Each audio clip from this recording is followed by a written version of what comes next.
hardware is much more powerful than what any human has. She's right. She is way more powerful than the hardware that any human being has. And she said it 2 years ago this week, using technology from 3 years ago. GPT-3 came out May 2020. Isn't that incredible? I want to talk about the gap today, the pause, the lag between technology and technology benefiting everyone. You, me, the public, Africa, China, Russia, everyone. And it should impact everyone. It should benefit everyone. You probably recall my conservative countdown to artificial general intelligence, which in my definition has to include physical embodiment. It looked a little bit like this. We hit 48% recently based on GPT-4's analysis. And Microsoft, in fact, even saying that it was the very first glimpse at artificial general intelligence. I still stand by that 48%. That means we've got just over halfway to go. And that means hitting targets like HHH, honest, helpful, harmless, to get to 60%, and then full physical embodiment to get to 80%. Completely doable. The language models are there. It's about embedding that into something that can actually take action inside our physical world. Very, very close. Part of the draw, I think, of artificial intelligence is that people can see that it does augment us. It does make us better people. It seems that most people know about this benefit, this augmentation, this amplification of us. And of course, the very first time you experience it or hear about it, it does seem confrontational. Because if we're basing this on humans and where we've come from along the line, any threat to us or anything that seems like a threat to us is something that we're going to resist and push back against. Dr. Ray Kurzweil was very articulate about this quite a while ago, 2007, in his Transcendent Man documentary. He said, "It's taken me a while to get my mental and emotional arms around the dramatic implications of what I see for the future in AI. So when people have never heard of ideas along these lines and hear about it for the first time and have some superficial reaction, I really see myself some decades ago. I realize it's a long path to actually get comfortable with where the future is headed." And it's this reaction inside of you, inside of me, inside of the people you speak to, your friends, your family, colleagues. It's this reaction that will dictate how long the delay or the gap or the lag is going to be. I talk about the lag or the gap borrowing from language used by the United Nations. One of the senior economics advisors submitted a chart back in 2015 that kind of looks a bit old. I've used it a couple of times. You might have seen me use it before. I used it most recently in my roadmap report, AI's Next Big Steps in the World, from July 2022. And you'll notice that chart being pulled out there. Here's the original up close and personal so you can see what's going on. It's worth understanding. It's the time lag between science saying this stuff is bad or this stuff needs addressing and policy action. So at a government level, either national, regional, or global, setting policy and then beginning the impact or harm reduction. You see examples there like Mercury probably took 50 years for policy and then another 50 years for impact or harm reduction, right the way through down to some of our current crises, including the climate change lag, which had 90 years early warning before we began taking action. Now, I'm not commenting specifically on this chart, just to say that this formatting does exist and I'm using this for looking at AI right now because I think it maps very, very closely. Here's my chart. It's called The Gap, Waiting for the AI Time Lag. And I start with large language models. These have been around now properly for a good 3 years or so.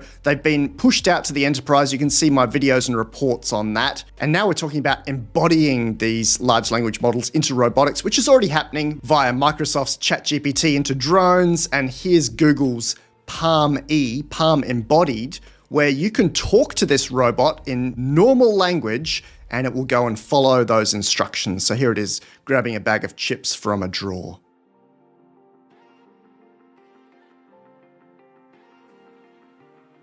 I've added robo-taxis and transport as a service here because I think it's kind of interesting. Here's me in a Waymo in Phoenix. Every time I go to the US, I use this almost as an Uber replacement. I just look it up on my phone. It drives up to me without anyone in the front seat, certainly no driver, and just drives to my destination, bills it to the credit card like an Uber. There's no other human involved. This is completely autonomous. It looks for different obstacles. It navigates its way around. More recently, DD announced the Neuron just a few weeks ago in April 2023, which is a robo-taxi that's going to go and pick people up. It's got robotic arms in there to lift luggage or to hand you a drink. This stuff is all ready. I've put full dive VR in here. So the concept of virtual reality is going to get very, very fast with Apple's announcement of the reality headset. Some people actually live in virtual reality. This is Jay Bratt, who spent 10 full days inside VR, including sleeping.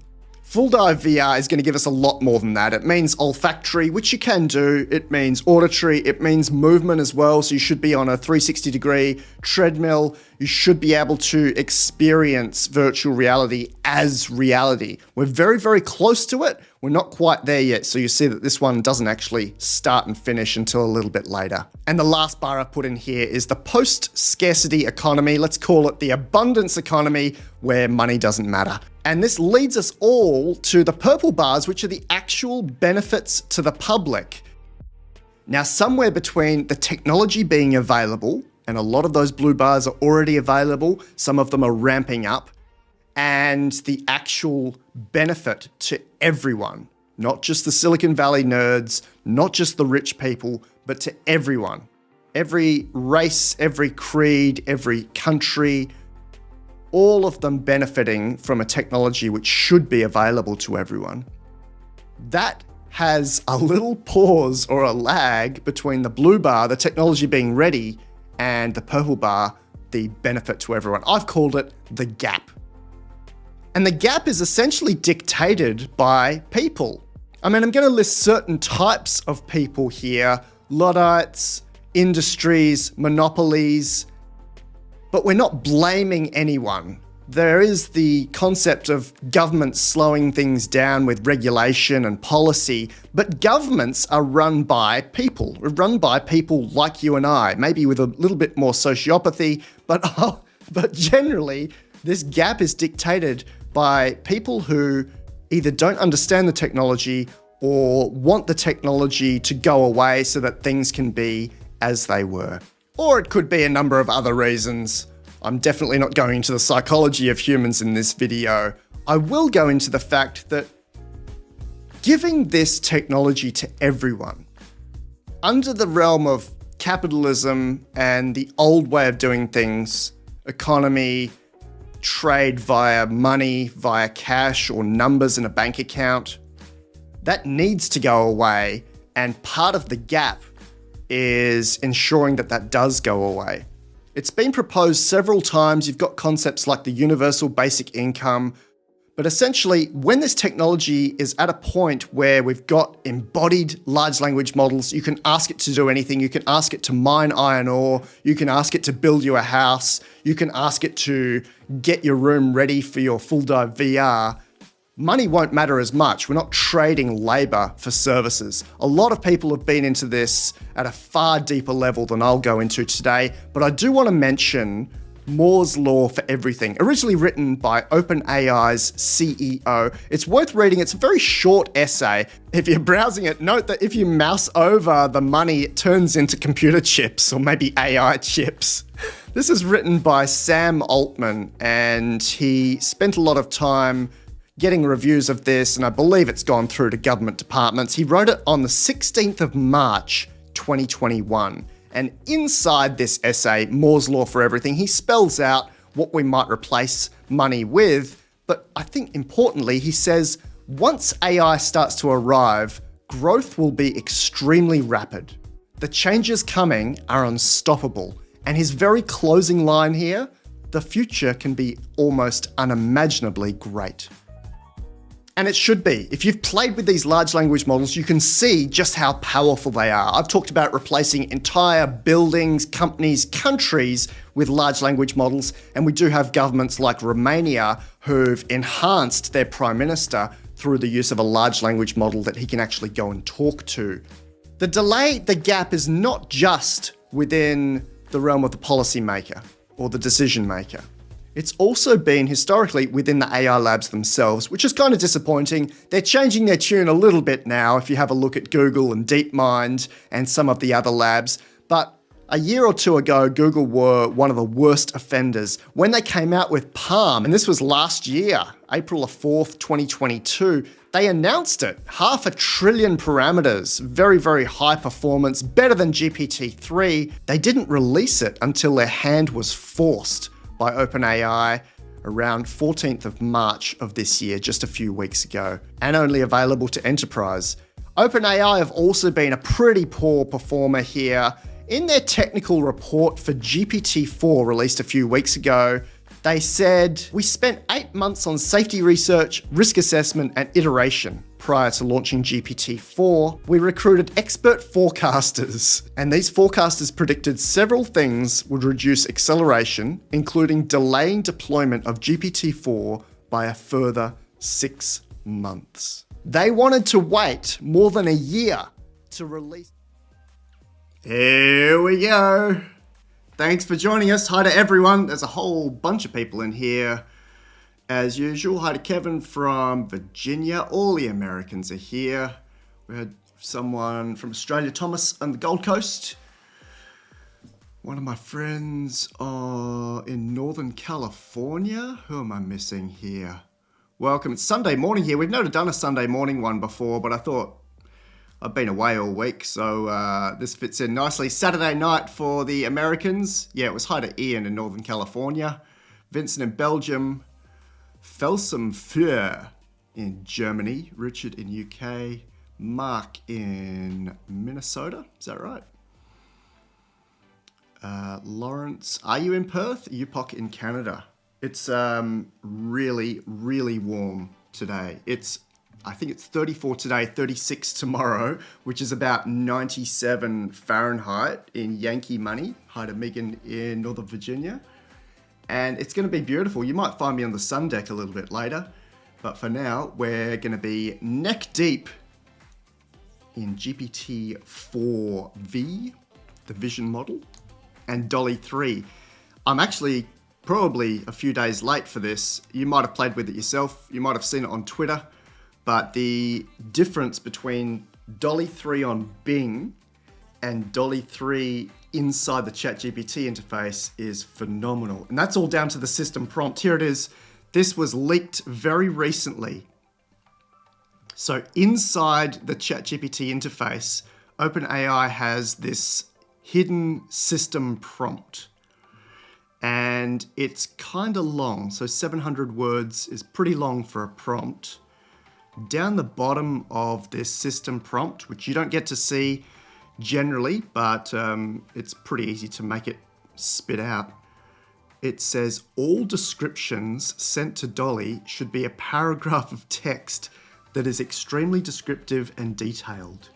Each should be more than 3 sentences long. That is amazing. That is crazy. And it's not just sending one description. It's probably spamming a few pages worth, even if you only try a couple of sentences. If you want to read this prompt, I'm at LifeArchitect.ai/alignment. And in there we talk about a lot of things, but the DALL-E 3 and ChatGPT prompt is available there, including some screenshots of people who pulled that down. This is the ChatGPT interface. This is GPT-4, $20 a month in US. This is the DALL-E 3 model within GPT-4. And this is a simple prompt like oil painting of Perth using palette knife. So in the background, GPT is cooking up a much longer prompt than what I just gave it. That's about 6 or 7 words. and it's probably cooking up, I would be guessing, 300 or 400 words and really drawing that out compared to Bing. In fact, just for fun, let's compare this with Bing. Oil painting of Perth using palette knife with Bing. Let's see what that does in the background. This is what ChatGPT's been doing in the background. Oh, I shouldn't say ChatGPT. This is what DALL-E 3 using GPT-4 in the ChatGPT interface has been doing. And these are pretty outrageous. I bet you guys have got even better results than me. This is a WebP format, so it is nice and compressed, but you can see the palette knife there as well. Beautiful. Way better than what I was getting even with Midjourney. And some of these are massive confabulations. I don't think you can get anything like that. I mean, we've got Kings Park and it does have that exact view as in angle, but it doesn't have these crazy plants, and it definitely doesn't have yachts in the Swan River. Wow, and this building here has been imagined as well, but that's what the model does. So the advances of having DALL-E 3 prompted by GPT-4 are amazing. Let's compare it with Bing. Actually, Bing did pretty well. So we don't know what the system prompt is for Bing at the moment, but this is the output here. I've been noticing that DALL-E 3 inside GPT-4 or ChatGPT is a lot better. Yes, awesome. I heard about a little hack for this one. Let's see if I can pop your message up. So the Sarai says, usually the images are 1024 by 1024. That's because of the model, but I've gotten some panorama images that are wider. I think you can actually put this in the prompt and it helps. Palette knife, oil of Perth City, widescreen. Is that UHD? Let's see.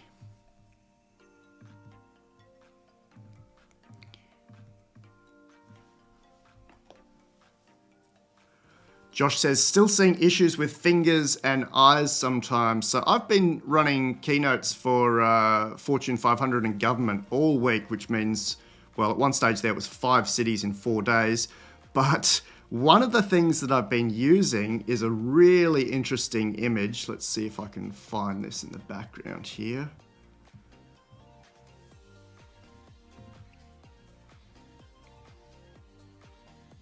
These are nice. So just by putting wide in the prompt, you'll get a wide version. Same for tall. You can get it ready to go straight on your mobile phone. What is that? Perth doesn't have any buildings that old. All right, let me grab Finder for one moment here.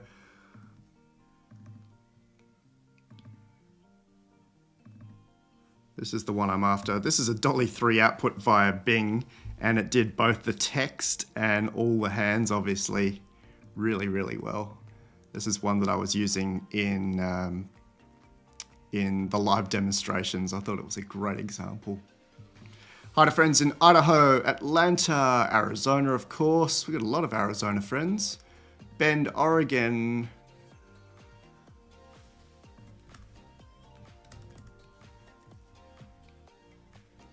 All right, so I would be recommending playing around with this. This is something I'd encourage you to try because it's pretty easy. It is a paid thing, but it's a lot of fun. Back to the default engine. So I'm still in the ChatGPT interface here using the GPT-4 model, but I have to click default. Note to the OpenAI guys, this UX is not fantastic. I'm sure they'll bundle all of this stuff together, but right now they're discrete. If I were to grab one of these, let's grab the widescreen one. Oh no, let's grab this interesting one. Actually, rather than saving it, I'm just going to click copy here. Copy that image. Let's do a new chat on the default engine. Paste that image and just say, what is this?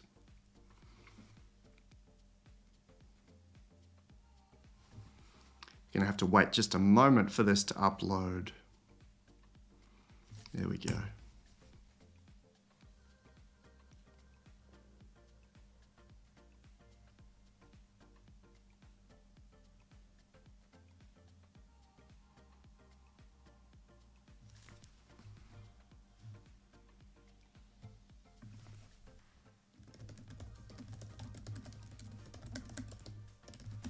Which city could it be? Give 3 options.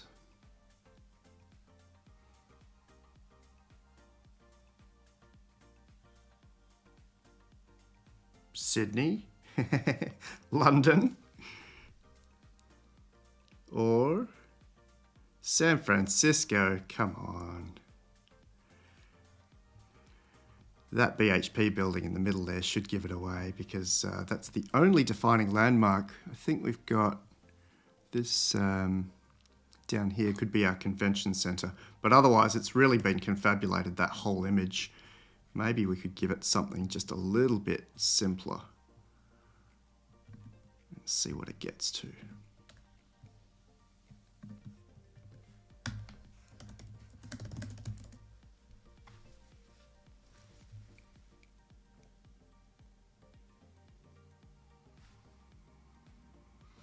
So I'm using GPT-4 Vision right now. I probably didn't spell it out properly, but when we clicked New Chat using the GPT-4 engine and the default GPT-4 engine, this attach image button, or just pasting an image into the text box, is using GPT-4 Vision. That model and the GPT-4 model now are more than a year old, so I'm wondering what they've got going on in the background. There's a lot of talk of them having something like a GPT-5, or at least a next model. Maybe it's got a code name of Gobi, as in the desert, or Arrakis, which is a reference to June, I think it is. But they've certainly got something, and they've been a little bit coy about what they've got. In this case, GPT-4 Vision was pretty smart. It was able to predict that this was Perth, Australia, structure reminiscent of Central Park Tower and the waterfront as seen from the Swan River. It's pretty impressive. I've been trying it on weird stuff as well. I probably have to thank people that were posting examples of this on Twitter. Where's Wally, we call it in Australia. I think Where's Waldo is American and maybe Canadian. Someone I'm sure will correct me in the chat. If I post a picture of a Where's Wally image into there and say, where is he? Without even giving it any context,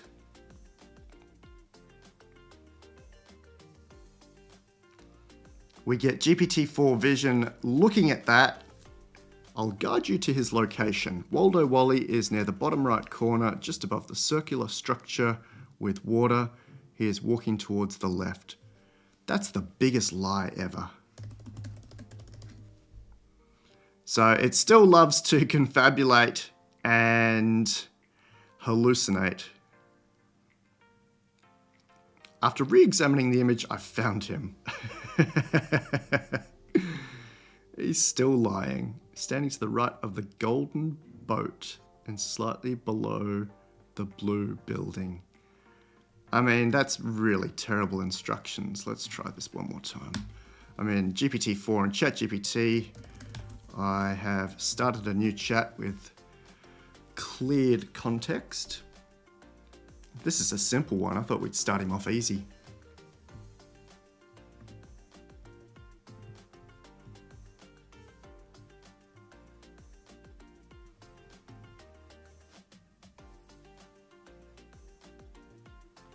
No, that's not right. But that's okay. This is GPT-4. We'll get even better with the next ones.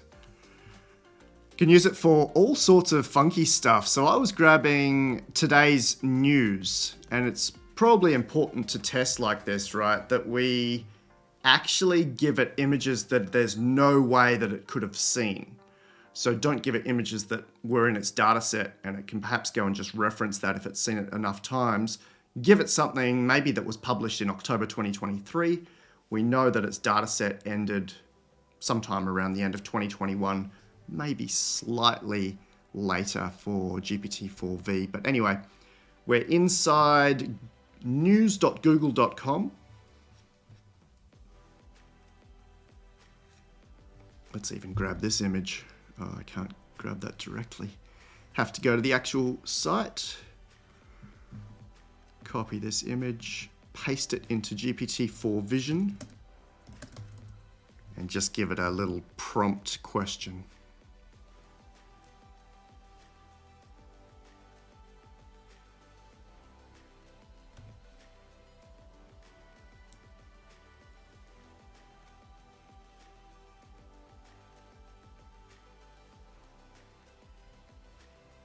Sorry, I can't help with that. All right, let's try guess. I'm pretty short with these models these days. In fact, I prefer when it's short as well. So I've been tacking on be terse or be concise to the end of my responses. Name 3 cities it might be.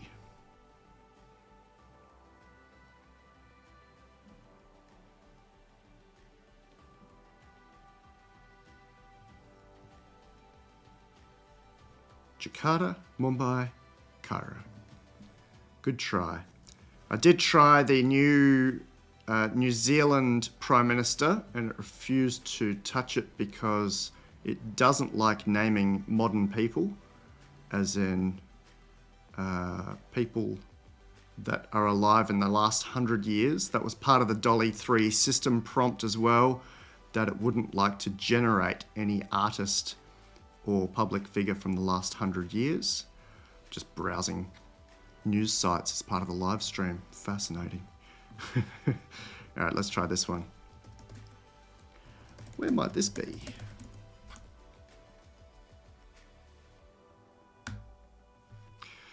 Yeah, thanks, Sean. Originally it got that, Waldo. We might try another one. Unless I did paste in a slightly smaller thumbnail than I had originally. We're using ultra low latency today, so I should be within a second or two of your notes. I think YouTube has just turned that on, whereas the low latency, which we've been using for all my live streams in the past, is about 15 seconds behind, which got a bit annoying with questions. This one's really cool. Suggestive of desert warfare, might indicate regions like the Middle East. So cool. We were trying it with redactions, and if you consider this, I'll make sure you get a copy of this site because it's worth looking at. ig.ft.com/generative AI. I will put this in the chat now, and I will also make sure it's in the description. This is an illustrated version of how the transformer works. And I won't scroll through the whole thing today because it gets complex, even though they're trying to be simple. But basically it says what we all know, which is that the transformer loves to predict the next word in a sentence, or the next token, if you like, in a string of words. So why wouldn't we apply redacted documents for this? Here's an example. Actually haven't shown that to you, which isn't very nice of me. Maybe we'll get to see it here. Here's a redacted example from court with the whole controversial Jeffrey and Maxwell thing. GPT-4 Vision right now is denying me, and we're going to say give it a go just to prompt him a little bit closer. It's actually really, really good with filling in redacted text because, I mean, that's what a transformer is.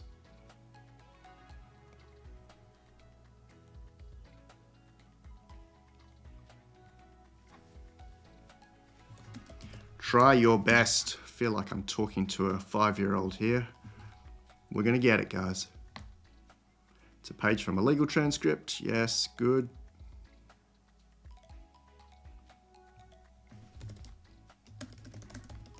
Fill in the blanks. Actually, let's start this chat again because that's just silly. Throw him in there. Fill in the blanks there.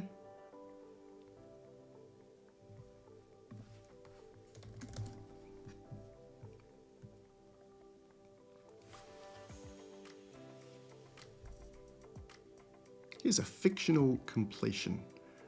Did Robert ever come to the island? Encourage you to try this yourself with your own redacted documents. You can grab them from anywhere. Let's kill these. Very, very good with radiology stuff. And it probably shouldn't be. I mean, this model shouldn't be good at anything because it wasn't trained to do anything specifically. And yet, in its 10,000 years equivalent of training, over 16 trillion tokens for 1.76 trillion parameters, at least for GPT-4, it is crazy in what it's able to do. Wow. Sometimes you just have to tell it to start again, I think. Let's paste that one back in.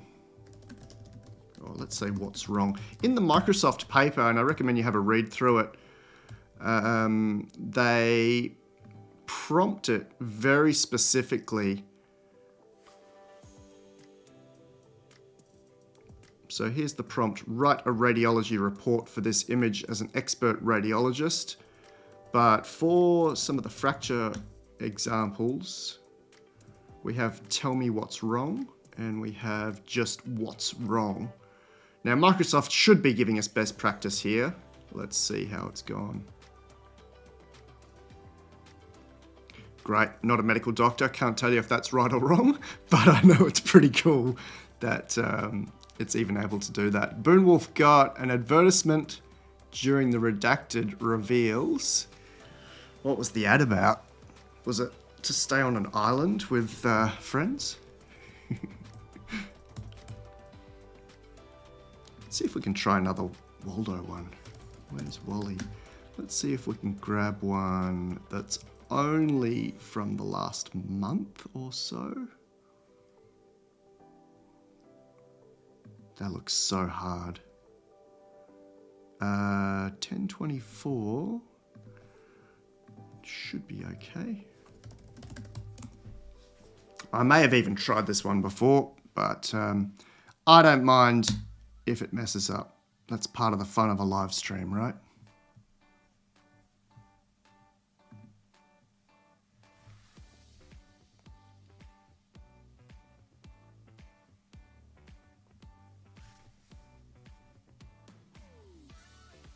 By the way, you can create your own system prompts now in settings, three dots and then custom instructions.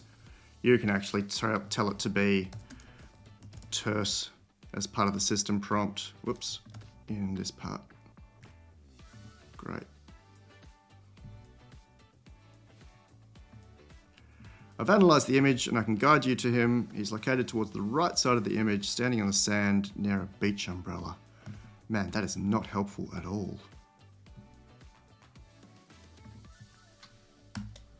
Right side, standing on the sand near the beach umbrella.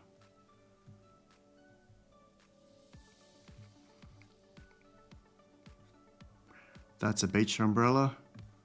There's no Waldo.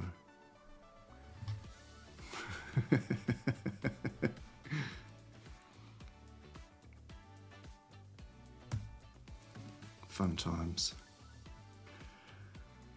I had a lot of fun doing completely new images in Bing and then getting it to find out what that is. Let's use GPT-4's version of DALL-E 3 because I think the system prompt is better. A brand new logo for LifeArchitect. Simple, flat UI. That'll do.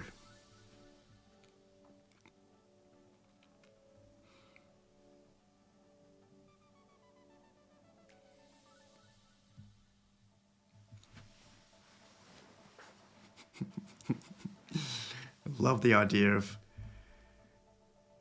generating an audio spectrogram and then having that fed back in. This is kind of cool.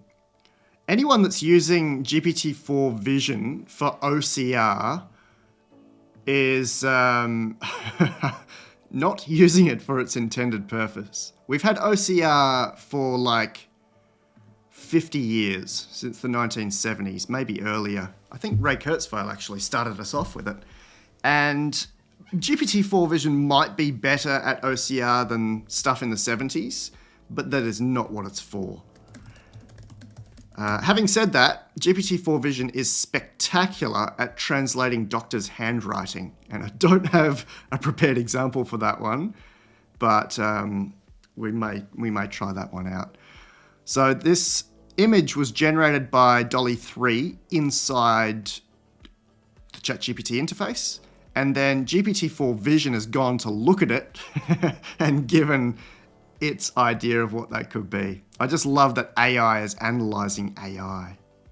Let's find some really nasty doctor's handwriting.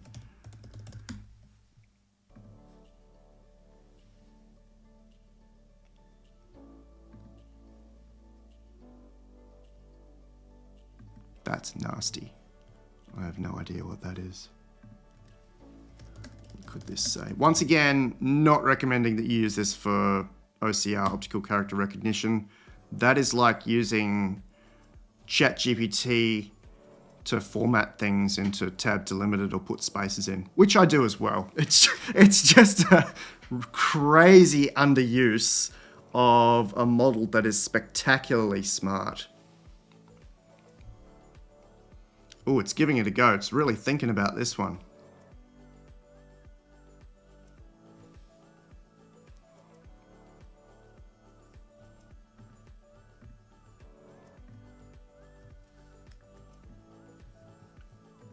It's thinking so hard it looks like it's broken.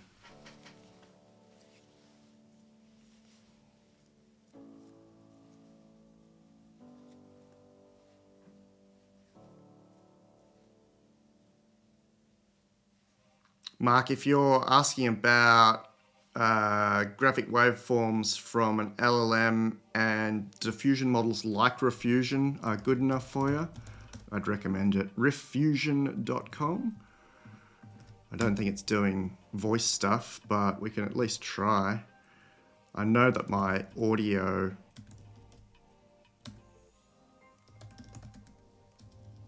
Let's just do soprano solo. I know that my audio playback here is not great. It's going to give this a go in the background. Hi, San Diego. Let's try this one again because GPT got a little bit stuck trying to translate that doctor's handwriting.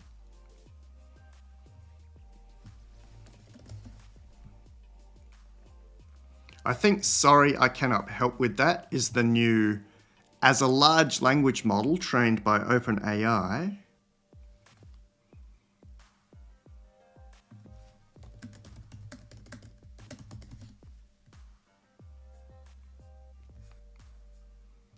That's a really hard one to start it off on though, right?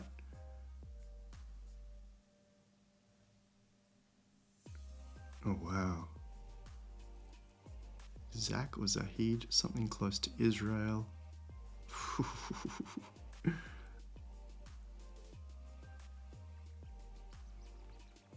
I'm going to say that one's a fail, mainly because that handwriting is impossible to read for me. Someone else may have already translated it. Oh, I can see the word codeine there, spelt wrong.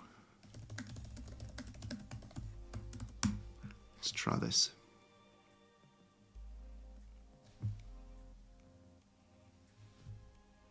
Here's what I can decipher. Ah, the prescription, RX. That's pretty clever. Starts with codeine, dosage, grain dosage, whatever that means. Oh, grains were an old unit of measurement for medicine. I'm learning something new. That's good. Prescription is from Dr. T.W. Jackson. Okay. That's kind of fun, isn't it?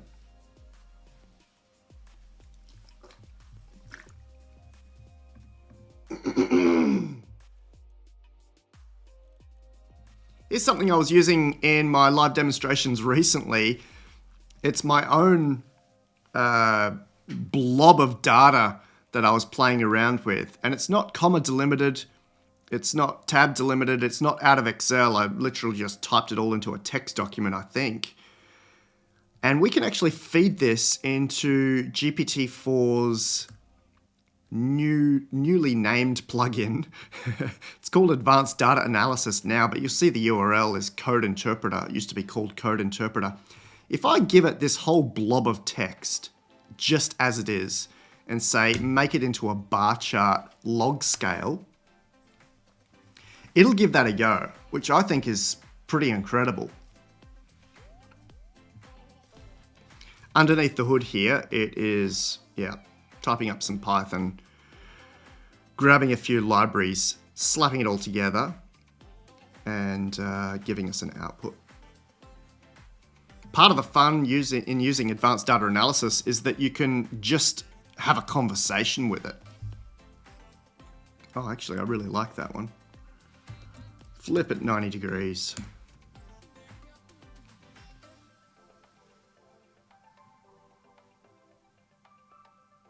The aim of this blob is for me to know how much each model costs to train. Starting with Bert 5 years ago, which only cost $7,000, and now Suleiman at Inflection, Dario at Anthropic, Altman at OpenAI, saying that we're headed towards spending $10 billion to train models, which is nuts. All right, I like this. Use a slightly lighter blue. Label each bar inside. Let's do, inside with dollars and outside with model name. Vertical axis in dollars, like 1 million, 1 billion. Because I can't read 10 to the 4 and 10 to the 5.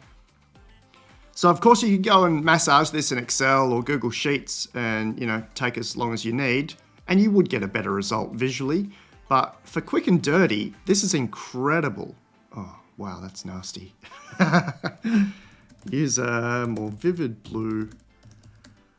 Make the dollar labels inside the bar in real dollars, like 1 bill. It sometimes forgets that we're humans and we don't understand what $1E plus 10 means intuitively. Although I bet there's some scientists in here who are like, yeah, I know what that means.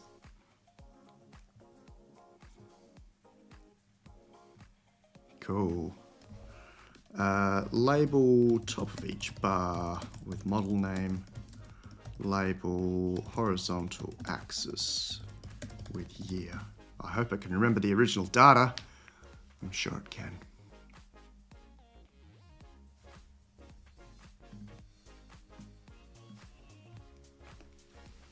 Mark using it for all sorts of stuff. Yeah, I've heard a few stories of it solving some COBOL problems recently, which was interesting. There we go. That's a really nice output. I'm happy with that. Let's do copy image here. So we're taking this away from advanced data analysis, part of GPT-4. And I'm going to do a new chat, go back to default because they haven't consolidated all this up, paste that in and say what is happening here.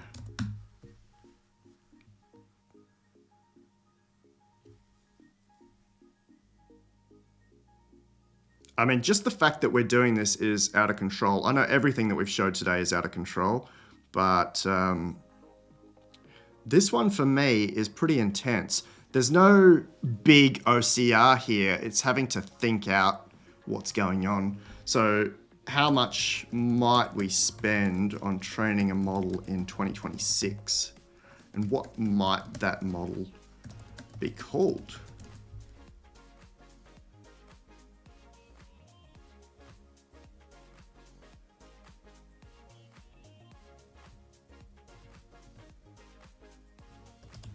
That's the worst answer. In 2026, it could exceed the $10 billion mark. Well, yes, we did know that. 20 billion to 30 billion. That doesn't sound exponential to me. What might that model be called? Could be GPT-7. Wow, that's the first time I've ever heard that model name. Sounds a bit jarring, doesn't it?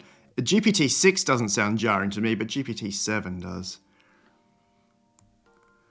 Incredible stuff. All right, let's open to questions. We're only half an hour in, but I thought I'd show you the stuff that is exciting me right now, which is the fact that you can use DALL-E 3 inside the ChatGPT interface, and they've got this really clever prompt in that's probably putting in 10 times as much as you're actually writing, and it's making that descriptive. It's deleted the prompt crafting and prompt engineering role. That was a 2022, first half of 2023 thing. Now AI is being used for what AI should be used for, and actually expanding our prompts. We can use plain English and it goes away and generates some amazing stuff. What would you guys like to see, or what have you been playing around with? Oh, we've got some mention of Fortran here. That takes me back. I was learning Fortran and Excel back in the day. My brother was COBOL. We had C, but C was a big one as well in the 80s and 90s.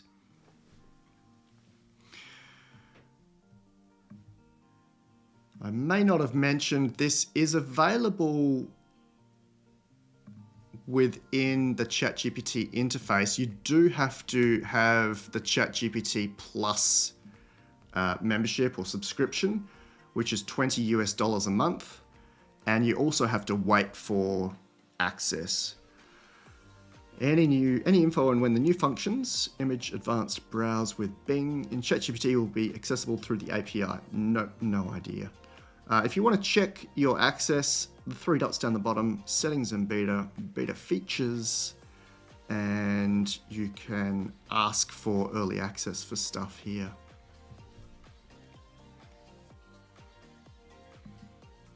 Yeah, the Wolfram plugin. I'm sure they got inspired to create that based on what James Weaver did. And you can see the video of me and James Weaver playing with that about a year ago now. It was kind of cool. I used GPT-3 a while back to help me sort out some philosophical issues. Well, that's what these things are good for. Really good for.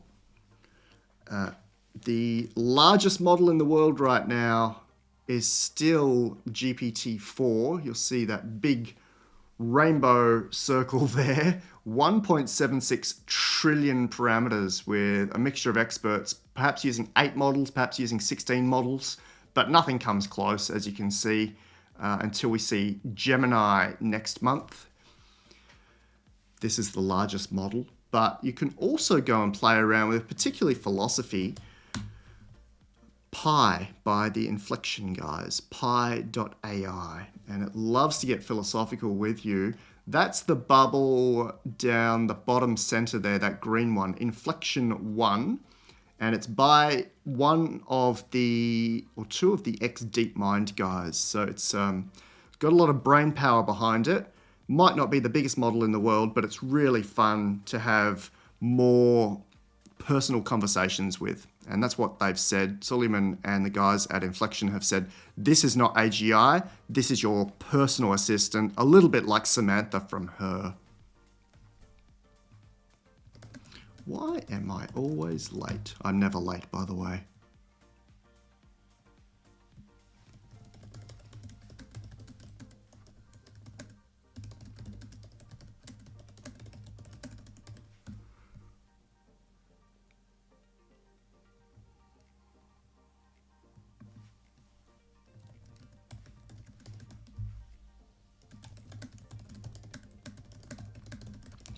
I'm imagining that this is what some of my friends are saying. Very few of my friends are late, but there are some of them. I just thought of it. So you get voice in and voice out here. The voice out is really cool. There are 6 options. We haven't drilled into this because I'm still not comfortable with the sound playback here. But this model I know is being used in place of GPT-4 or ChatGPT because it's just been trained and fine-tuned differently. Really good for philosophical discussions. Oh, no voice in? Really? I thought they had voice in on the mobile app. Maybe not on the web app.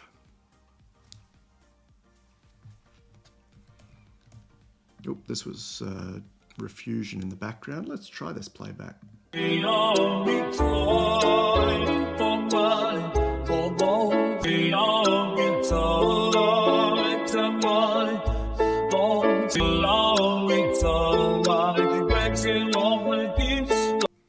I'm not sure how that sounds because I don't have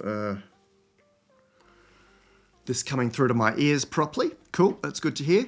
This is what we were talking about earlier. It's actually generating a picture via a diffusion model. It's generating a picture of, is it a spectrograph or spectrogram?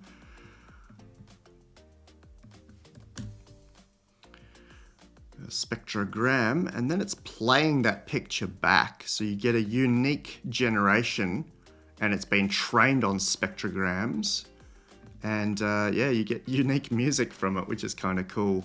I don't actually get to see it here. I could take a screenshot of this, I suppose.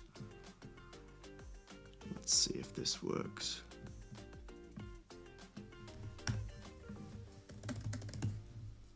Because as far as I know, the Refusion guys were showing the actual spectrogram in the output, even though it's vertical instead of horizontal.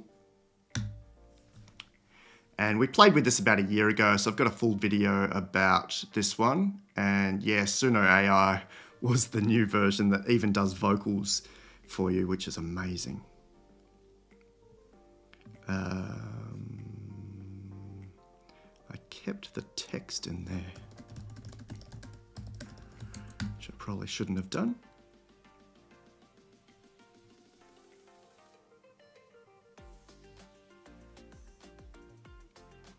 We don't know any details about GPT-4 Vision, which is disappointing.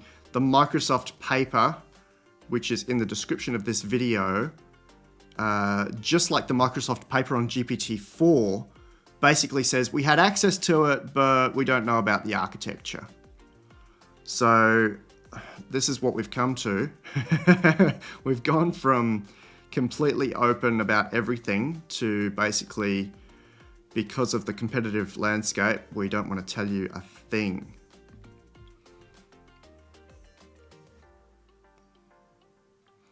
This is it taking an IQ test as well. The paper is really good. It's really thorough, 166 pages, but really only analyzing what it can do rather than what it is.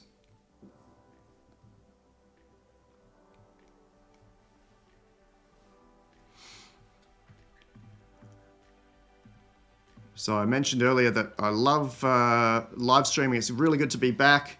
I'm just being hammered at the moment with demands for live keynotes. Next week I start up again, including a big conference, a keynote for a big conference for 800 surgeons.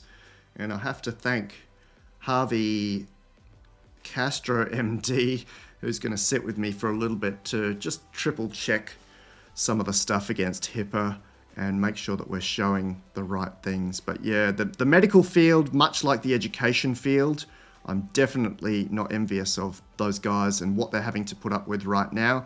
They're basically having to reshape the entire field. Picture being a vice chancellor or a dean of a university or a lecturer who's trained for decades on giving students assignments, and now really that's all gone. I mean, there are some schools who are still against it and say you can't use GPT inside the school. And then you've got the University of Pennsylvania and the Wharton School with a policy that says use of AI, use of ChatGPT and models like Stable Diffusion is mandatory. It's compulsory to use AI as part of the coursework at that school. I mean, that's pretty forward thinking. Everyone should be doing that. And then that really doesn't solve the problem of what happens to education and assignments, but it starts, keeping up with the present rather than getting stuck in, I don't know what, defending history or something. All right, open to questions. I'm done with most of the demonstrations that I can think of at the moment. Ask it to describe a complicated art. Ooh, I like that. Most complex art. And that's going to be in its training data set though, unfortunately. So it's almost a bit boring to get it to analyze that. Most complex, what about modern art? It's quite possible that it hasn't seen stuff at Mona, which is our Museum of New Art here in Tasmania.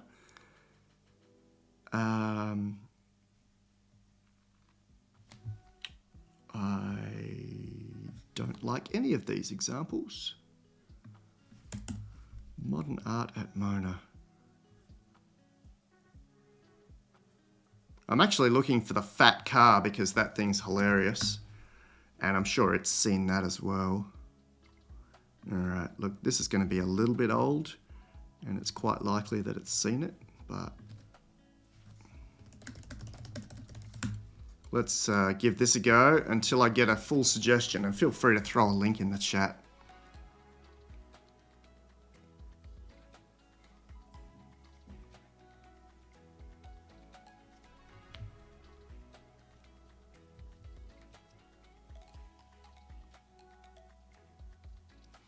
Can Vision create 3D models from 2D pictures that can be used for 3D printing? Midjourney can try that because it has in-painting and what else do they call it? They've got another command that's just gone out of my head.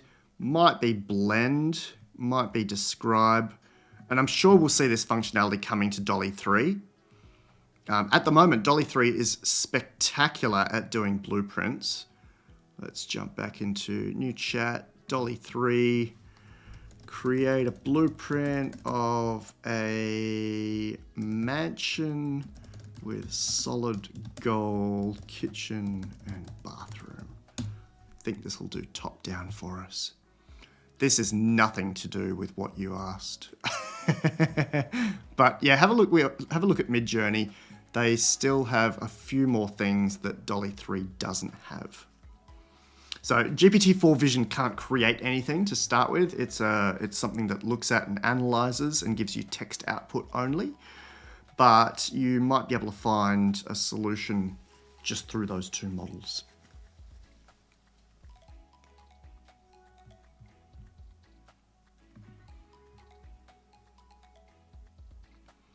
Yeah, these outputs are just spectacular. Let's have a look at that one. Wouldn't be to scale, definitely wouldn't be using it for... The solid gold stuff is glowing. That's great. I definitely would be using this for real architecture.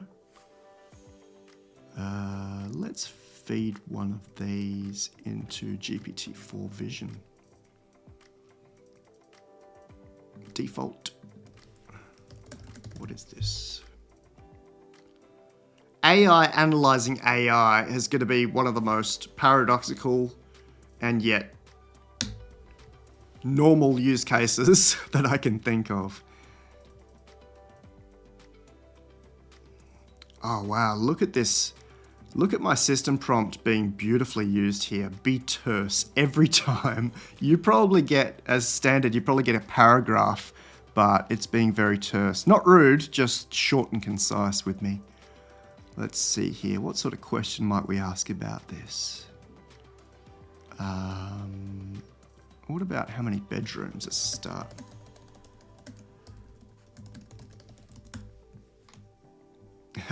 Vincent's got a great suggestion here. Let's try it. It's actually really good with the human anatomy, isn't it? Blueprint of an IKEA human head.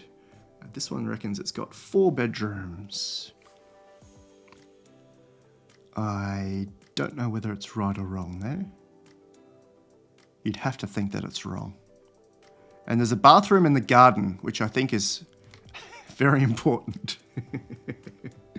Let's do a new chat here. DALL-E 3, blueprint of an IKEA human head.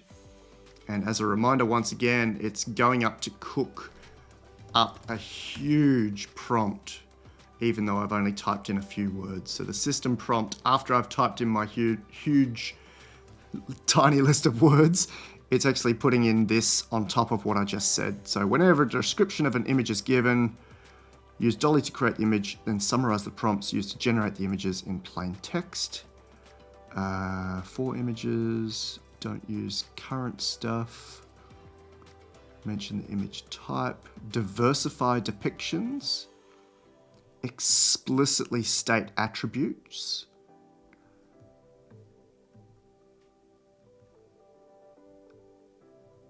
silently modify descriptions. Oh, that's trying to get us around copyright. But it's really this last part here. The prompt must intricately describe every part of the image in concrete, objective detail. Think about what the end goal of the description is and extrapolate that to what would make satisfying images.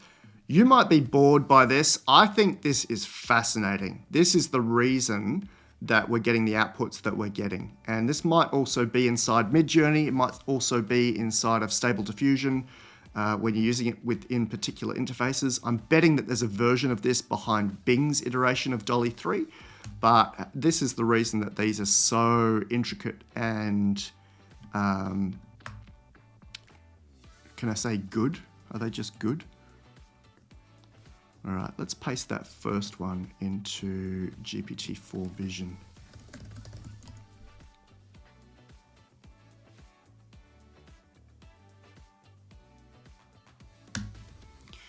Red blueprint. Won't the prompts it makes for you also be short or concise or terse? I don't think I can easily check that. I suppose I could turn it off. I don't think that would be the case, but it's a great question. Is it using the system prompt that I forced on it or not? Design incorporates mechanical and architectural elements. Is it anatomically correct? Reminds me of a custard song for all those Aussies joining us this morning.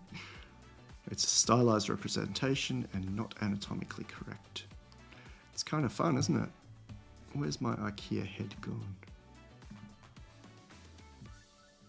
I wanted to grab this one for just a moment because this was the other one I thought was cool.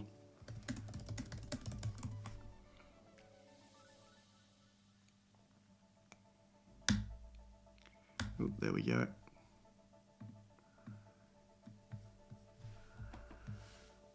I love seeing the system prompts. There's a lot to learn from them. Absolutely. So very recently, someone did another version of the system prompts, and I'll throw that into the chat. It's just a big markdown file inside GitHub, and it builds on top of a lot of the stuff that I've got available at LifeArchitect.ai, and lists the system prompts behind a few other things. Thanks, Mark. A stylized image featuring a 3D human head model set amidst IKEA-themed assembly tools and documents. It appears to be an artistic concept rather than an actual product. So cool. The quality advance is just mind-blowing. You guys know I do this for like 16 hours a day and have been doing that for 3.5 years.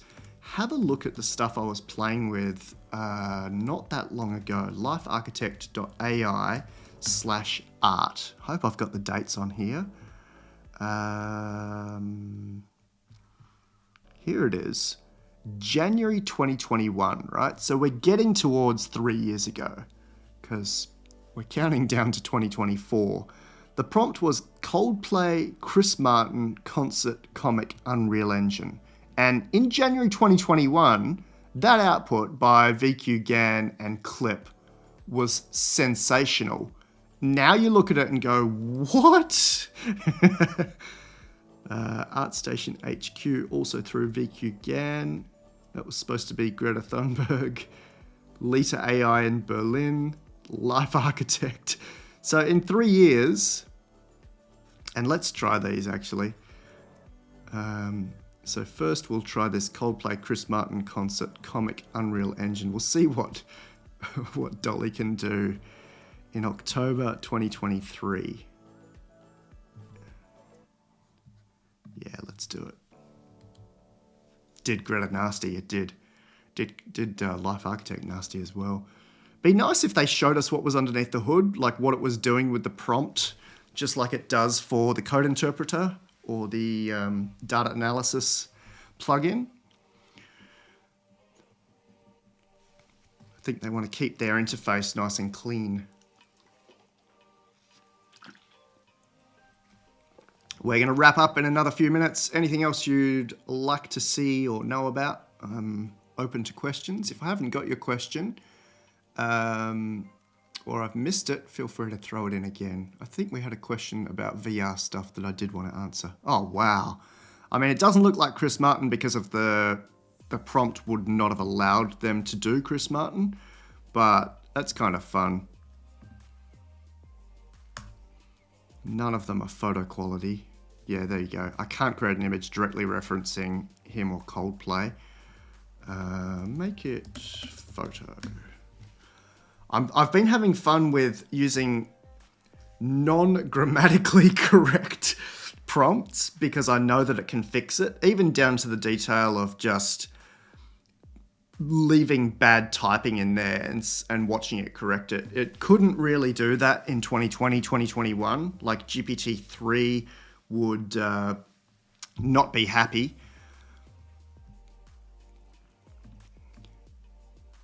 Some things I don't know the answer to. What is the best way to adjust an image and change a small detail while preserving everything else? For DALL-E 3, I don't know the answer to that one. For Midjourney, I do, because you get the seed, or you can just ask it to iterate. There's even a version button. But for DALL-E 3, they just haven't provided that interface yet. All right, there was a question in here about VR that I did want to answer. I wonder if it'll let me search for that. Oh yeah, here we go. Do you think we'll have anything like Westworld in the future, or it'll all just be VR in our head or conceptual type of entertainment? That is such a good question. I picture a reality that's close to Ready Player One, as in the Apple Vision Pro for now, and then Retina, and then non-surgical brain interfaces. Maybe it's a hat, maybe it's a clip that's personalized for us. And I don't know what happens to the physical world while that's going on. It's probably that AI optimizes out there, optimizes the way we've designed roads, if we even need them, underground, above ground, housing. Fascinating. I can't speak to Westworld because I can't picture it, but VR is going to be the next big thing. I'll be in line for an Apple Vision Pro to play around with it. I was in line for the Quest. I had the Oculus Rift Developers Kit in, I think that was 2013. And although that thing's kind of cool, you know that Apple are going to do it properly with how they manage their consumer-facing products. So this thing tried to do photos for us. It didn't do very well. I think it kept the Unreal Engine thing, but I wanted to just try one more prompt. So this is VQGAN plus clip from 3 years ago, January 2021. And let's give it something that it might actually know how to do. Yeah, algorithm, Google, cloud, deep learning, machine learning. Keywords were suggested by GPT-3. Excellent. New chat. DALL-E 3 inside the ChatGPT ChatGPT interface.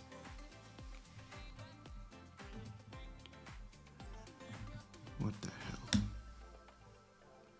Ah, fantastic. It's the first time that's happened. Hit the cap. Can't even pay your way out of that. You just have to wait. Let's use DALL-E 3 on Bing.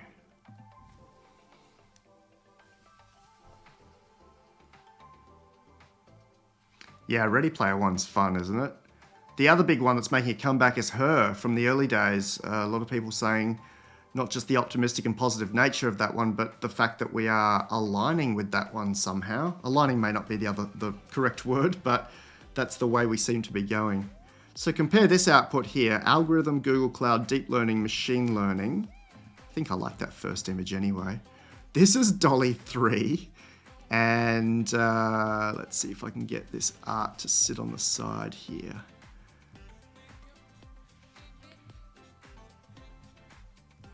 This is VQGAN 2021. Got too many documents open. Nah, messed it up. There we go. VQGAN 2021 on the right, DALL-E 3, which came out just the beginning of this month, October 2023 on the left. VQGAN January 2021, DALL-E 3 October 2023. Same prompt. And we were so impressed with the VQGAN outputs back in the day. Excellent, guys.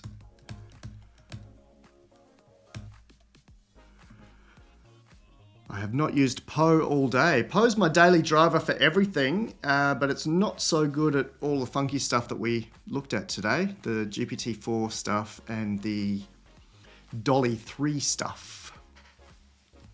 Loved the questions. Always cool to hang out with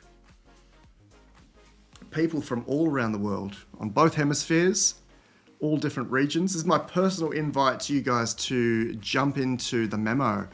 It's been available now for close to 2 years, and generally I try and get info out there about models as soon as they come out. Same with these live streams. I try and get out within 8 hours or so. Generally they're launched about midnight my time, which can be about 9 a.m. in Silicon Valley. And then when I wake up, we go live with these. Today we're a little bit behind, but both the memo and the live streams are designed to bring you up to speed within the moment rather than waiting. We've got some big people in there. We just had my name dropped by Reggie Watts on the Joe Rogan thing, which was kind of fun. Good on you, Reggie. And we're just about to look deeper into AI with, AGI in the next edition, because the countdown is on, right? I've got the conservative countdown at LifeArchitect.ai/AGI, and we may be 55%. You can see my justifications for why I think we're at that exact percentage in the table. My definition is conservative, and then the progress is also conservative. If I was being, let me just mention here, my definition is conservative because I say that we also need embodiment, that it actually has to move. If I was not being conservative, and I'm happy to go on record for you guys today, if I was being more, what's the word? It's not aggressive. It's just more open. So not having to almost hold back, which I'm doing. I would say that we've already hit artificial general intelligence. Because keep in mind, AGI is the average or the median human.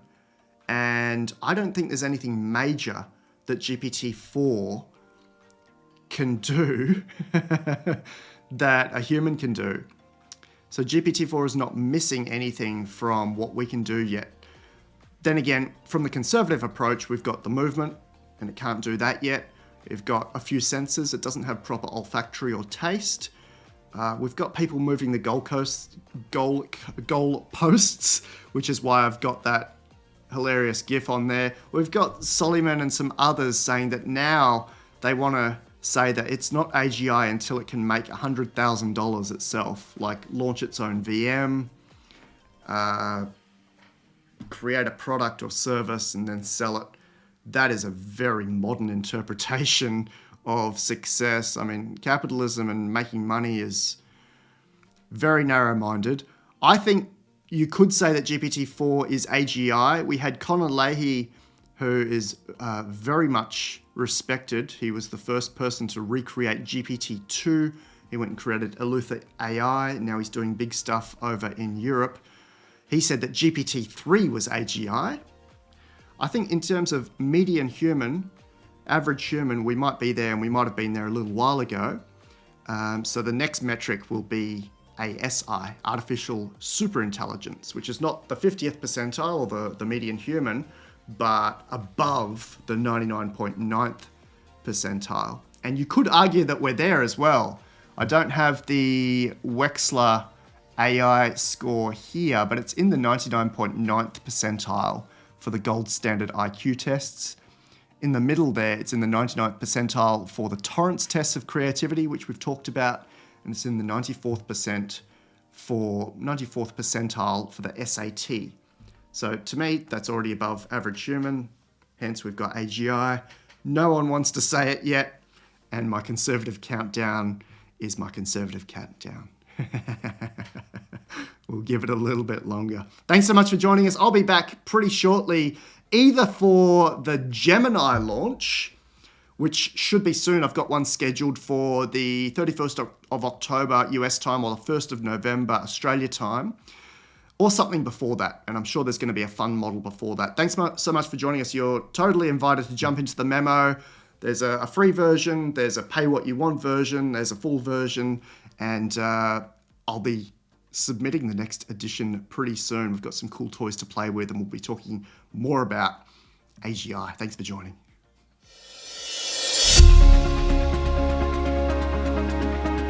Did you see the memo about this? Yeah, I have the memo right here.